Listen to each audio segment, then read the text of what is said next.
Ang mga agila ay nagtitipon ng sama-sama, sulat mula sa Branham Tabernacle.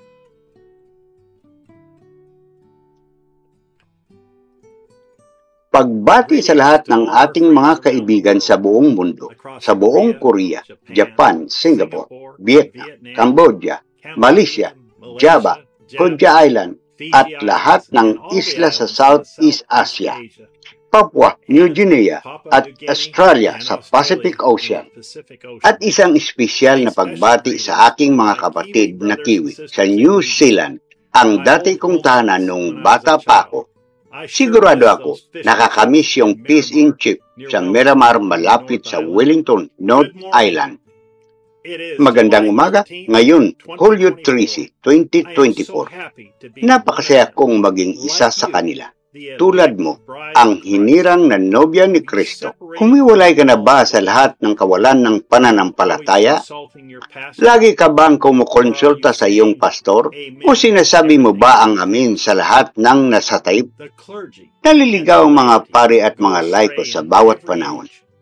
Alam mo ba ang katotohanan iyon? Hindi malaga kung ano ang sasabihin ko, o sasabihin ng simbahan, o kung ano ang sinasabi ng pastor. Mahalaga lamang kung ano ang sinabi ng Diyos sa pamagitan ng kanyang propeta sa mga tape. Maraming kaming pagkain sa mga tape. Kami ay mataba tulad ng mga guya sa isang stone. Ngayon na ang oras upang gawing tape church ang iyong bahay at marinig ninyo siya.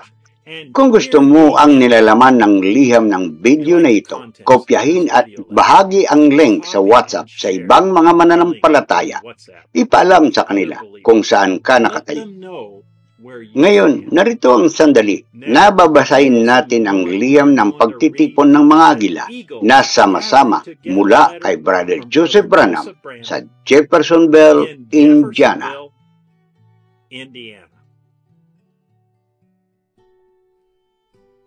Minamahal na hindi nahihiyang nobya. Wala pang panahon o taong tulad ngayon. Tayo ay nasa Kanya, mga tagapagmana ng lahat ng Kanyang binili para sa atin.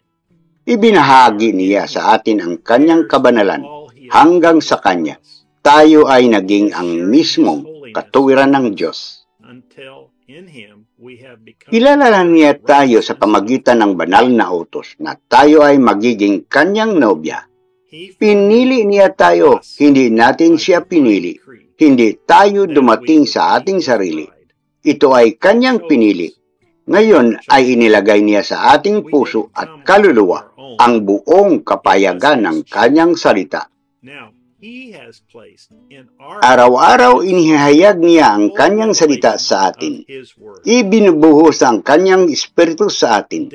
Ipinakikita ng kanyang mismong buhay sa atin. Hindi kailanman naging mas maangkla ang kanyang nobya sa kanilang mga puso sa pagkaalam na sila ay nasa kanyang perpektong kalooban at sa kanyang programa sa pamagitan ng pananatili sa kanyang salita. Pakikinig sa kanyang tinig. Ang pag-ibig ng Diyos at ang mensaheng ito ay pumupuno sa ating mga puso hanggang sa ito ay bumubula na lamang. Wala na tayong ibang gustong marinig, mapag-usapan, makasama o magbahagi lamang ng isang quote na narinig at pinuri natin ang Panginoon. Para tayong si Moises sa likod ng disyerto, kami ay lumakad ng harapan sa makapangyarihang Diyos at nakita namin ang tinig na nagsasalita sa amin, eksakto sa salita at sa pangako ng oras. May nagawa ito sa amin, hindi namin ito ikinahihiya. Gustong-gusto naming ipahayag ito sa mundo.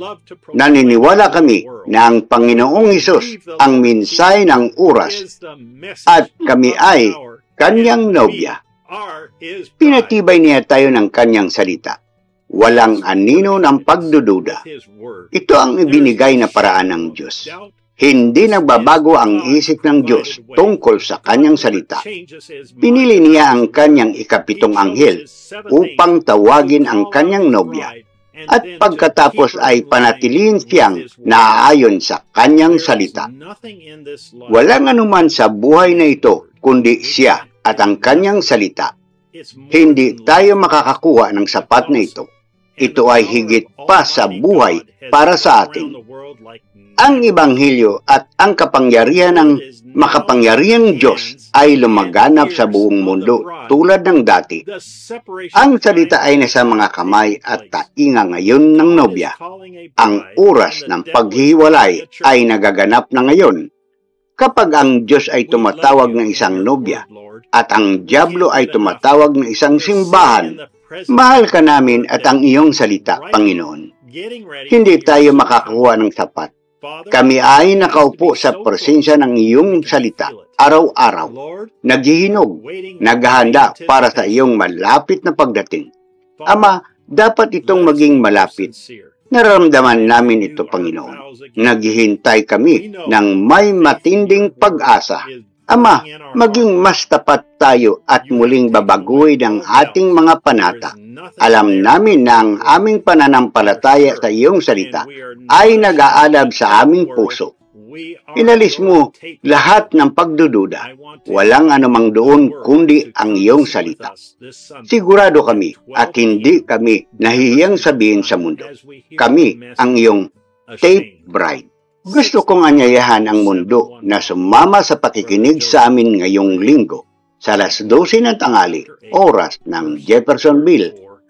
Habang naririnig namin ang mensahe, Magmakahiya 65-0711. Brother Joseph Branham. San Marcos Kapitulo 8, versikulo 34 hanggang 38. Pagkatapos ay tinawag niya ang mga tao kasama ang kanyang mga alagad at sinabi, ang sinuman nagnanais na maging alagad ko ay dapat tanggihan ang kanilang sarili at pasanin ang kanilang cross at sumunod sa akin. Sapagkat ang sinumang nagnanais na iligtas ang kanyang buhay ay mawawalan nito. Ngunit ang sinumang mawalan ng kanyang buhay para sa akin at para sa Ebanghelyo ay magliligtas nito. Ano ang pakinabang ng isang tao na makamtang ang buong sanglibutan, ngunit nawala ang kanyang kaluluwa? O ano ang maibibigay ng sinuman kapalit ng kanyang kaluluwa? Kung ang sinuman ay ikahiya ako at ang aking mga salita sa mapangalon niya at makasalanang henerasyon ito, ikahiya sila ng anak ng tao pagdating niya sa kaluwalhatian ng kanyang ama kasama ang mga banal na anghel. Hanggang sa susunod, pagpalain kayo ng Diyos at Shalom! www.branham.org www.branhamtabernacle.org www.sbfellowship.info